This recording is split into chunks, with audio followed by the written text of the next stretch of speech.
right? We have GPS, and now we have the ability through watts per kilogram, one metric, to measure performance in the gym, to measure performance as it relates to movement skills, right? So vertical force production, horizontal force production into executing skills like change of direction, acceleration out onto the pitch. So now we have one metric across the whole span that we can start to really quantify what the ability of the athlete is. And then you can put that in the group of athletes and their performance to the game metrics. And so that's the making of the product of what you're trying to do, which is score goals, expected goals against, minimize that number. And on the performance side, optimize performance of the player. And then on the defensive side, availability, right? Having available players or your best team to be able to put out on the field.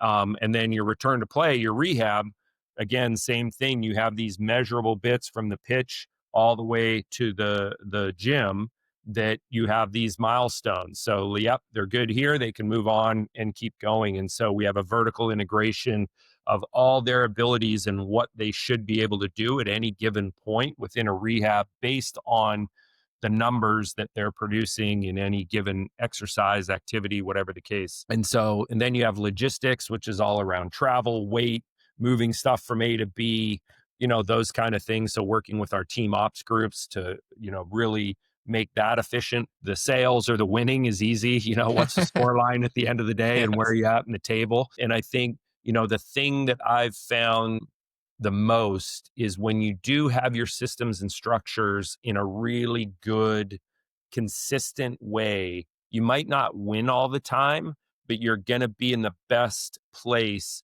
to make any adjustments needed very quickly to be able to adapt to the current market status of, the water you're swimming in. And, I think the teams that don't have that approach or aren't organized in that way, you're going to see like highs and lows. They'll be here today, down tomorrow. And the fluctuation is going to be a lot heavier than the teams that are always consistently, kind of operating at the top. Again, it's really hard to win a tournament, a league, things like that. Certainly some luck involved, but at least you'll be operating at the highest possible level at any given point. And then it's just continually upgrading your systems and structures to maximize, to get the most, potential out of your systems.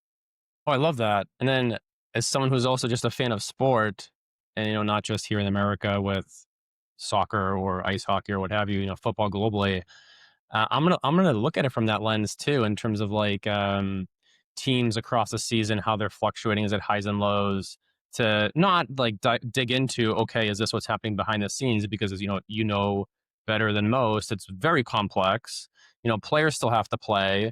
There's that whole human, like actual human aspect of it. But I think it's another thing that we all can think about is like, okay, why is this happening with this team? If it's not so obvious, it could be something in terms of the broader systems. But as we know, there's many factors at play.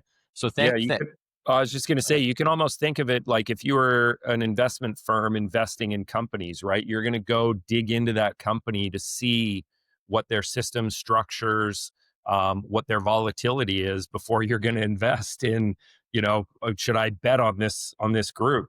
And I think, you can certainly do something similar in sports. You see the teams that are like the Liverpools or the Man Cities that are, the Bayern Munichs that are operating always at a high level, is because they have their systems and structures really buttoned up to be able to deal with those demands.